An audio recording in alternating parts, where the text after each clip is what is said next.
உத்தரப்பிரதேச துணை முதல்வர் பிரஜேஷ் பதக் முன்னிலையில் முன்னாள் டிஜிபி விஜய்குமார் தனது மனைவியுடன் பாரதிய ஜனதா கட்சியில் இணைந்துள்ளார். மேலும் சமாஜ்வாதி மற்றும் காங்கிரஸ் தலைவர்கள் பலர் பாஜகவில் இணைந்தனர். உத்தரப்பிரதேசத்தில் பாஜக தலைமையிலான ஆட்சி நடைபெற்று வருகிறது. அம்மாநில முதல்வர் யோகி ஆதித்யநாத் பல்வேறு மக்கள் நலத்திட்ட பணிகளை செய்து வருகிறார். மாநிலத்தை வளர்ச்சிப் பாதைக்கு கொண்டு செல்வதற்கு தொடர்ந்து பணியாற்றி வருகிறார். இதன் காரணமாக மாற்றுக் கட்சியினர் உட்பட பலர் அம்மாநில பாஜகவில் இணைந்து வருகின்றனர்.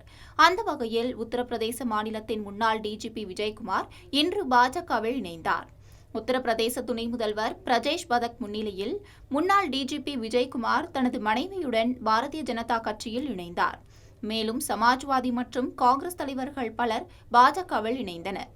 இதுகுறித்து பாஜகவில் இணைந்த விஜய்குமார் கூறியதாவது: பிரதமர் மோடி மற்றும் முதல்வர் தலைமையில் உத்தரப்பிரதேசத்தில் சட்டம் ஒழுங்கு மேம்பட்டுள்ளது.